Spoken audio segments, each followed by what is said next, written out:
السلام علیکم dear listeners readers, کیسے ہیں آپ لوگ سب؟ تو جی، میں ہوں سارہ عروج، آپ لوگوں کی رائٹر بھی، آپ لوگوں کی وائس اوور آرٹسٹ بھی۔ تو آج جو ہم لوگ پڑھنے جا رہے ہیں یہ ہے ناسور، افسانہ ہے، ٹھیک ہے۔ امید ہے آپ لوگوں کو پسند آئے گا۔ یہ افسانہ جو تھا میں نے لکھا تھا کافی 2-2.5 سال پہلے شاید، اور یہ میں نے ایک رسالے کے لیے لکھا تھا، مقابلے میں شامل ہوا تھا، اور امید ہے آپ لوگوں کو پسند آئے گا۔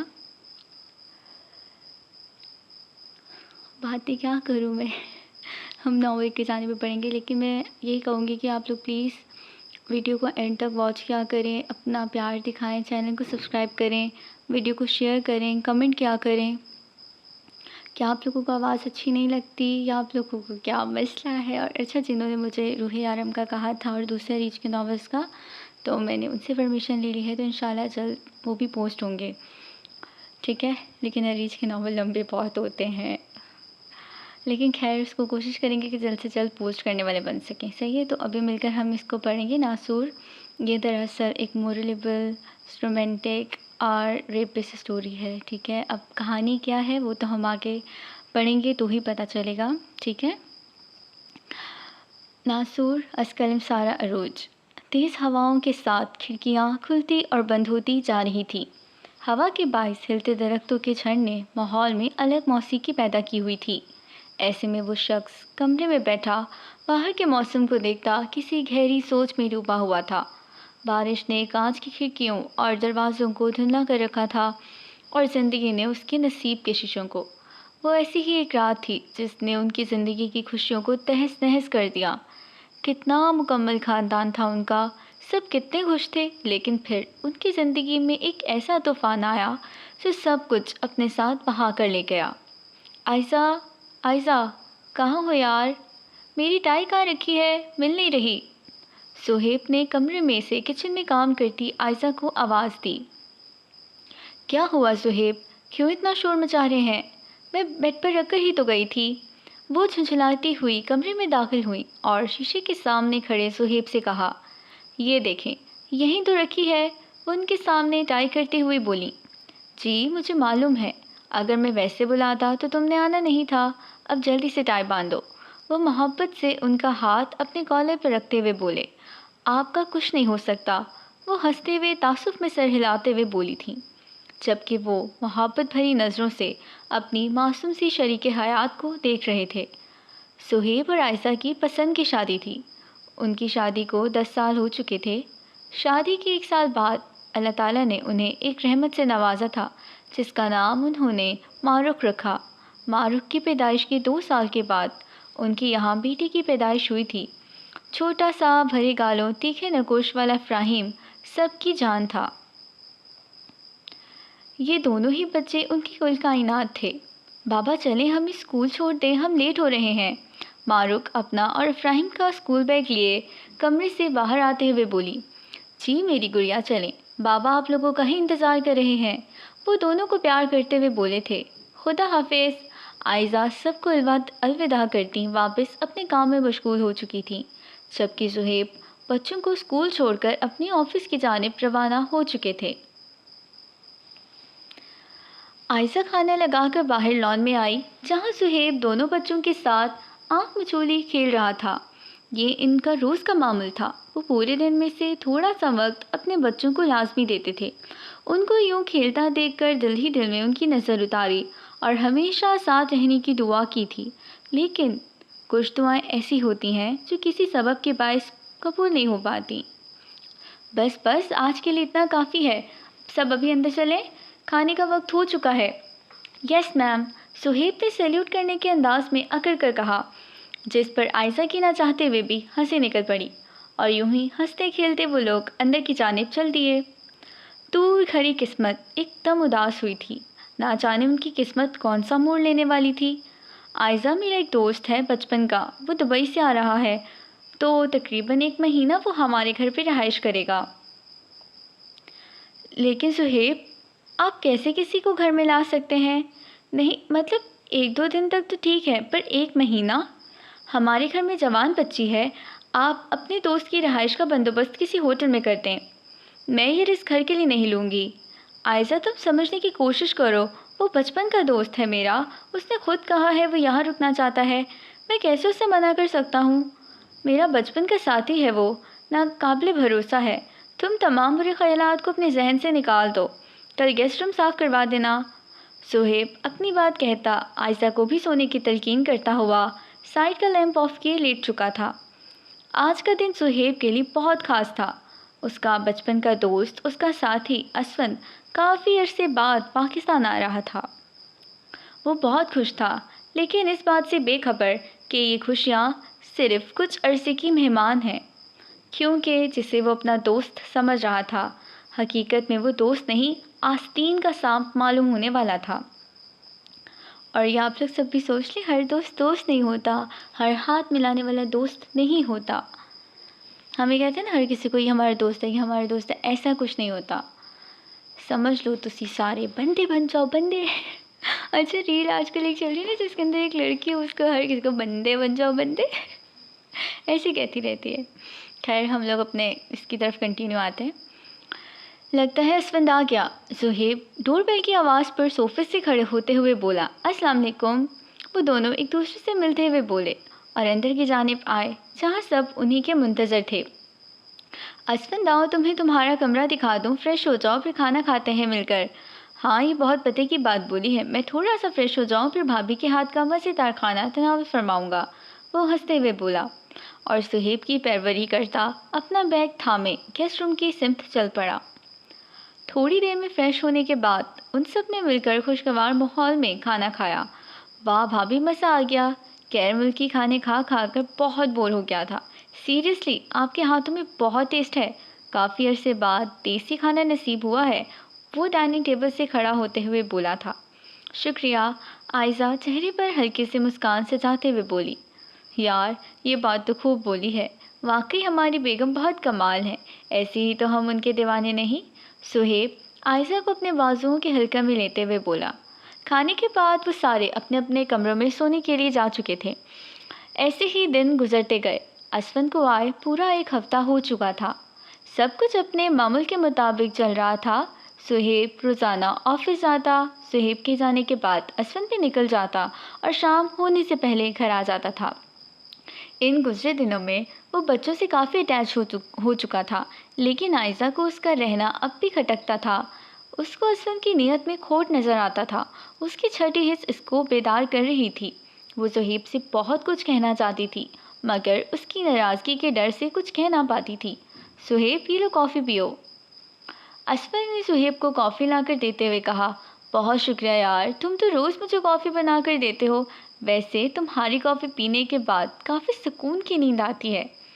سہیب جو آفس سے کافی زیادہ تھکا ہوا آیا تھا، اسفند کے کافی بنا کر لانے پر اس کے ہاتھ سے تھامتے ہوئے بولا، جبکہ سہیب کی بات پر اس کے چہرے پر شیطانی ہنسی نمایاں ہوئی تھی، جسے سہیب چہرہ سامنے ہونے کی وجہ سے دیکھ نہ پایا تھا۔ سہیب دراصل میں تمہیں یہ بتانے آیا تھا، مجھے کسی کام سے دوسرے شہر جانا ہے، تقریباً 2 دن لگ جائیں گے، میں واپس آ جاؤں گا۔ اس کے سامنے رکھے صوفے پر بیٹھتے ہوئے بولا، اوہ اچھا کوئی بات نہیں، تمہارا اپنا گھر ہے، جب دل چاہے آؤ، ہمارے دل اور گھر کے دروازے ہمیشہ تمہارے لیے کھلے ہیں۔ بہت بہت شکریہ یار۔ ویسے جو انسان کسی کے ساتھ بہت اچھا کرے نا، وہ اگلا بندہ ان کے اچھے پن کا بہت غلط فائدہ اٹھاتے ہیں۔ پتہ نہیں کیا ہے آج کل کے لوگوں کو، یہ آج کل کی دنیا نیکی رحم کے قابل ہی نہیں ہے۔ اس میں شکریہ کی کیا بات، چلو اب چلتا ہوں، لگتا ہے بہت زیادہ نیند آ رہی ہے، وہ منہ پر ہاتھ رکھے جمائی لیتے ہوئے بولا اور کمرے کی جانب سونے کی نیت سے چلا گیا، جہاں پہلے سے موجود عائزہ اس کا کب سے انتظار کر رہی تھی۔ کہاں رہ گئی تھی سہیب، مجھے آپ سے کچھ بات کرنی ہے۔ سہیب جیسے ہی کمرے میں داخل ہوا، عائزہ اس تک پہنچتے ہوئے بولی، عائزہ ابھی نہیں، آج بہت تھکا ہوا ہوں یار، جو بھی بات ہے کل بتانا، ابھی میں سوؤں گا۔ وہ نیند سے بوجھل لہجے میں کہتا بستر پر جا کر لیٹ کر نیند کی وادیوں میں کھو چکا تھا، جبکہ عائزہ اپنے شوہر کے بدلے ہوئے رویے کو سوچتے بہت اداس تھی۔ ان گزرے 10 سالوں میں وہ دونوں ایک دوسرے سے پورے دن کی روادہ شیئر کرتے تھے۔ آج بھی عائزہ نے بہت اہم بات کرنی تھی اس سے، جس کا علم صہیب کو ہونا لازمی تھا، مگر صہیب اس کی بنا کچھ سنے سو چکا تھا۔ وہ بھی پریشان اور خفا خفا سی بستر پر لیٹ کر آنکھیں مون چکی تھی۔ ہاں البتہ یہ بات الگ تھی کہ آج اسے نیند نہیں آنے والی تھی۔ صحیح کہتے ہیں، عورت کی حس جو اس کی انٹیوشن پاور ہوتی ہے نا، وہ بہت اسٹرانگ ہوتی ہے۔ جمعرات کی شام تھی۔ پورے شہر کا موسم ابر آلود ہو رہا تھا۔ سورج ڈھلنے کے قریب تھا۔ اسفنداج دوپہر کی فلائٹ سے اسلام آباد جا چکا تھا۔ عائزہ کچن میں موجود رات کے کھانے کا اہتمام کر رہی تھی، اس بات سے بے خبر کہ آنے والے کچھ لمحات میں اس کی دنیا اجڑنے والی ہے، اس کی ممتا کا قتل ہونے والا ہے۔ معروق لان میں موجود اکیلے بال سے کھیل رہی تھی۔ کھیلتے کھیلتے اس کی بال لان کی پچھلی طرف چلی گئی، جسے اٹھانے کے لیے وہ پیچھے کی جانب گئی۔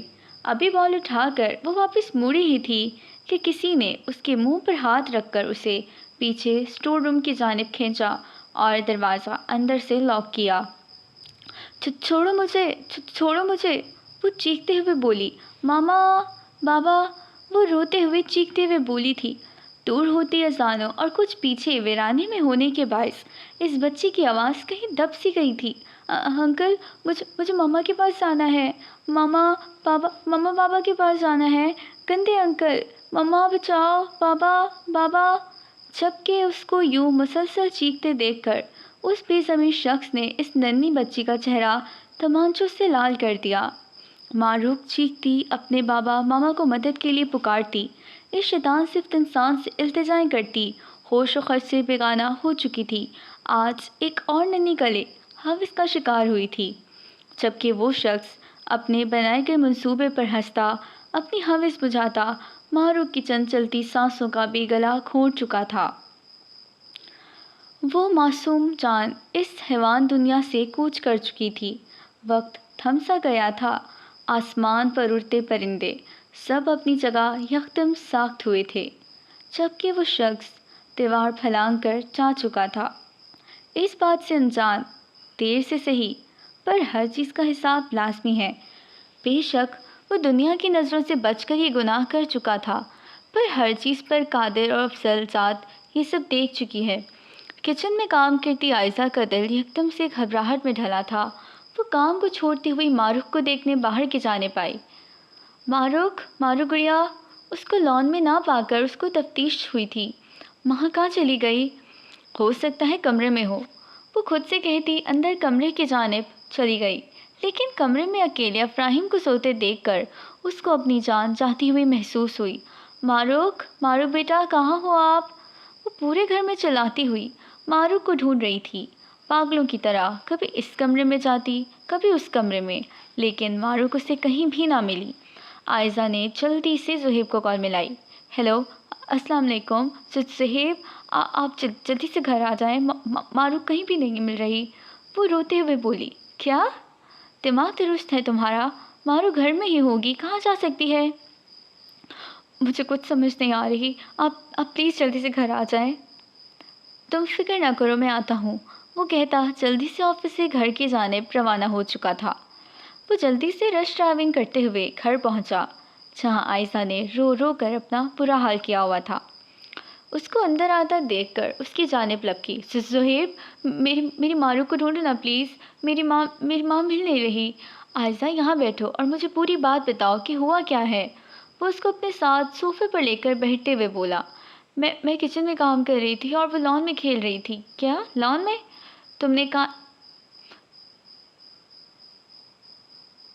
تم نے لان چیک کیا اچھی طریقے سے؟ صہیب نے پوچھا۔ نہیں، عائزہ کے کہتے ہی وہ تیر کی تیزی سے لان کی جانب گیا۔ عائزہ بھی اس کے پیچھے بھاگتی ہوئی گئی۔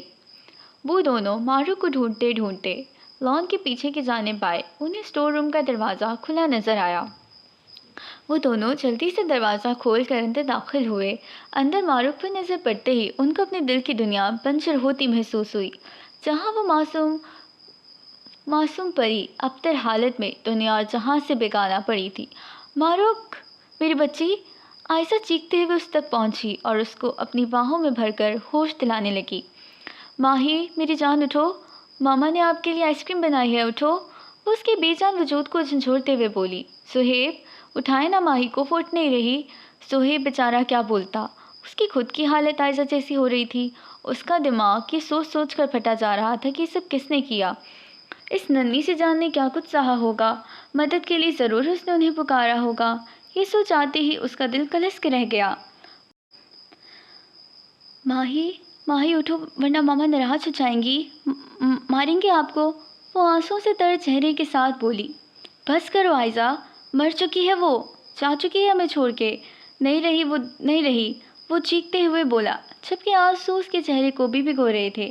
آخر کار اس نے بھی تو اپنی جان سے پیاری بیٹی، اپنی لاڈلی پری کو کھویا تھا۔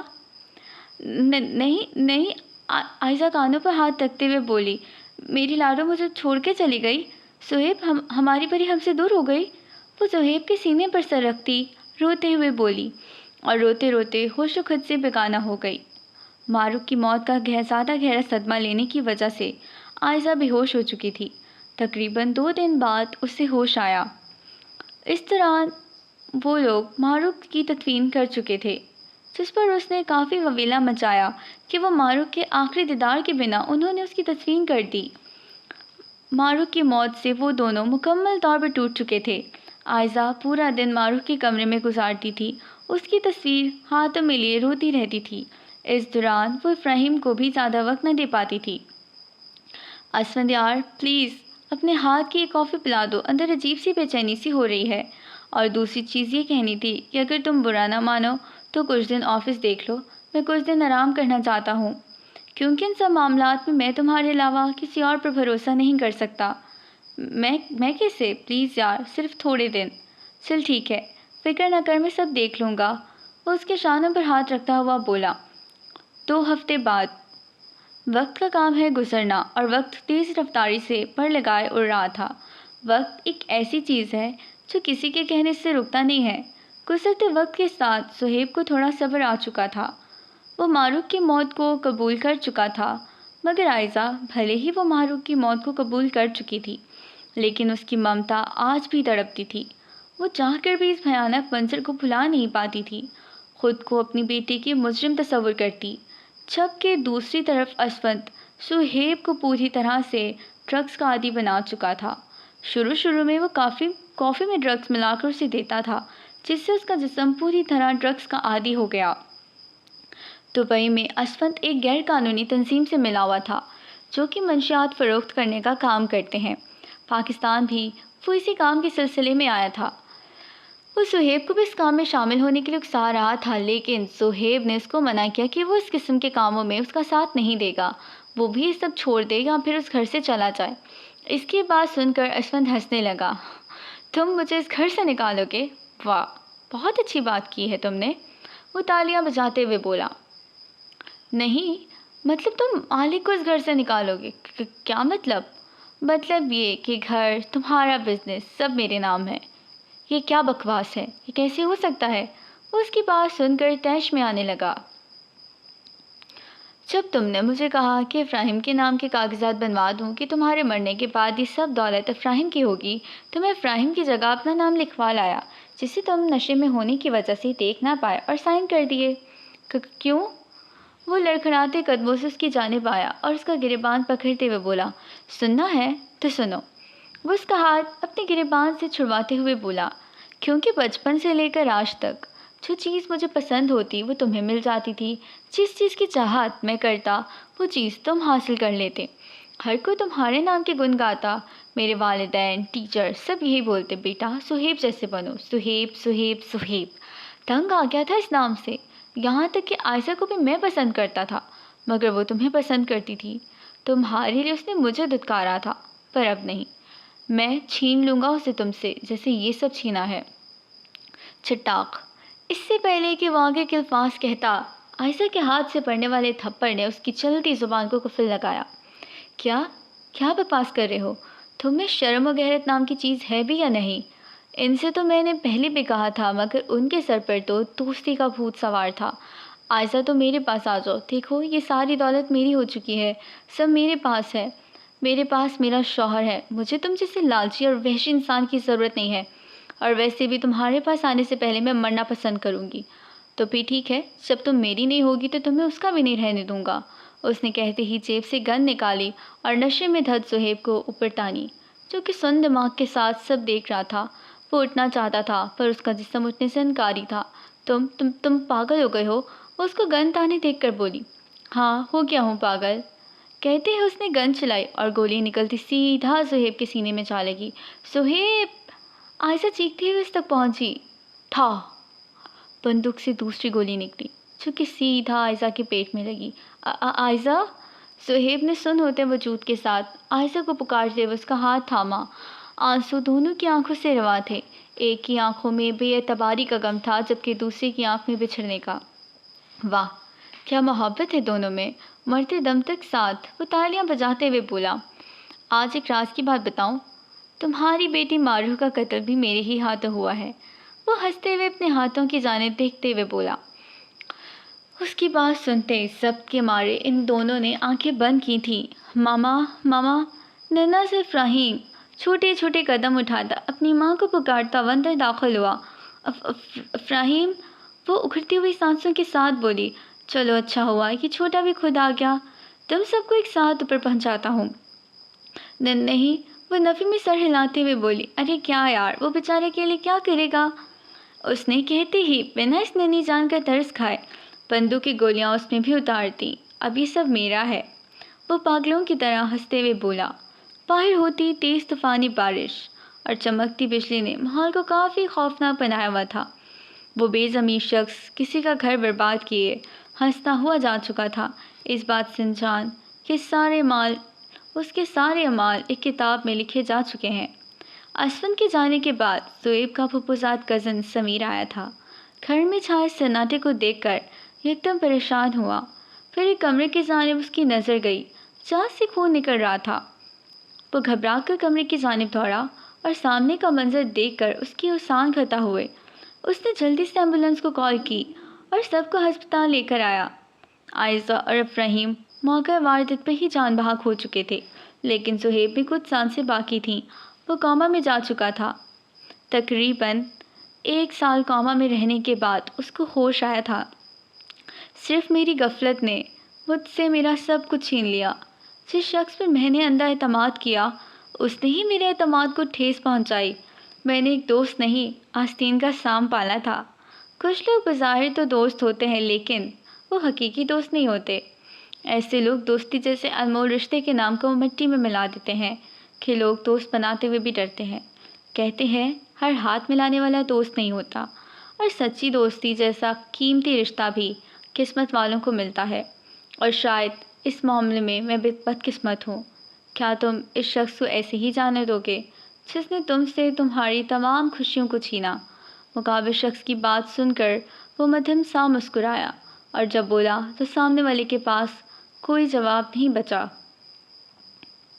میں نے اپنا فیصلہ اپنے اللہ کے سپرد کیا ہے۔ مجھے خدا پر پورا بھروسہ ہے، کیونکہ خدا کی لاٹھی بے آواز ہوتی ہے۔ جب بھی کسی کو پڑتی ہے تو وہ دوبارہ اٹھنے کے قابل نہیں رہتا، اور میرا انصاف میرا خدا کرے گا۔ پھر تو سمجھو وہ شخص اپنے انجام کو پہنچ چکا ہے۔ سمیر کی بیوی نے ایک نیوز پیپر لا کر ٹیبل پر رکھا جہاں پر لکھا تھا، ملک کے مشہور بزنس مین اسفند ارسلان کا انگلینڈ جاتا جہاز کریش۔ اس شخص کو تو کفن بھی نصیب نہیں ہوا، اور یہی اس کی بدترین سزا ہے۔ یا اللہ تیرا شکر، وہ کہتا صوفے سے ٹیک لگا گیا۔ ختم شد۔ فائنلی یہ ہمارا چھوٹا سا افسانہ اپنے اختتام کو پہنچا ہے۔ امید ہے آپ لوگوں کو پسند آیا ہوگا۔ ایکچولی ڈائجسٹ بیس افسانہ ہے، صحیح ہے، اور آپ لوگوں کو پسند آیا ہوگا۔ کیسے لگا لازمی بتائیے گا، اپنی فیڈ بیک لازمی دیجیے گا۔ آپ نے اس افسانے سے کیا سبق حاصل کیا ہے وہ بھی اپنا فیڈ بیک لازمی شیئر کیجیے گا، ٹھیک ہے۔ اور میرا جو مورل ہے میں دینا چاہ رہی تھی اس ناول کے تھرو، وہ ناول کہہ رہی، ناول لکھنے کی عادت ہے، پڑھنے کی عادت ہے، ناول اس افسانہ اب یاد رکھنا سارا۔ اس افسانے سے جو میں سبق دینا چاہ رہی تھی وہ یہ تھی، یقین کرو پر اندھا یقین کسی پہ نہ کرو، ٹھیک ہے۔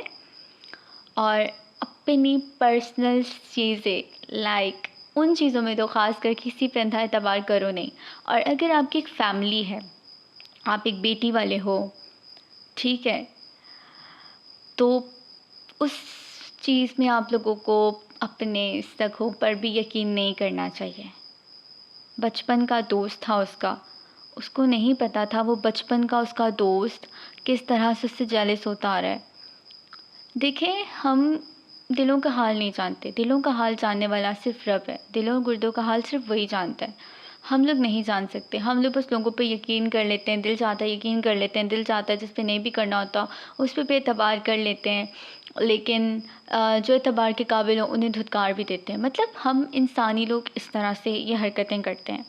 تو میں ایک بات آپ لوگوں سے، چھوٹی سی بات میں آپ لوگوں سے یہی کہوں گی، کسی پر بھروسہ نہ کریں۔ اگر آپ کی بیٹی ہے، بہن ہے، بہو ہے آپ کے گھر میں، تو لوگوں کو ویلکم کریں، ٹھیک ہے، لیکن اس طریقے سے لانگ سٹے کسی کو اس طرح نہ دیں۔ اگر کوئی فیملی کے ساتھ آ کر رہ رہا ہے تو میک شیور ویلکم کریں، کسی اکیلے پرسن کو اس طریقے سے رہنے کی اجازت نہیں دینی چاہیے، ٹھیک ہے۔ اس نے اندھا یقین کیا، اپنا بزنس سب کچھ اس کے سامنے اوپنلی رکھ لیا، گھر اوپن کر کے رکھ لیا، اور اس نے کس طریقے سے اس کی بیوی، اس کی بیٹی پر نظر رکھی، اس کے گھر، اس کی جائیداد پر نظر رکھی، اس کی خوشیوں پر نظر رکھی، ٹھیک ہے۔ تو جو انسان ایسا کرے تو وہ دوست کہنے کے لائق ہی نہیں ہے، دوست کہنے کے قابل ہی نہیں ہے۔ واقعی اسفند جو تھا، اسفند کا کردار، اور یہ اسفند جیسے کردار جو ہے ہماری آج کل کی دنیا میں بہت پائے جاتے ہیں، ٹھیک ہے، جو دوست کہلانے کے لائق ہی نہیں ہوتے۔ سو ساودھان رہیں، سترک رہیں۔ ملتے ہیں اگلے ناول کے ساتھ، مجھے دیجیے اجازت، اللہ حافظ۔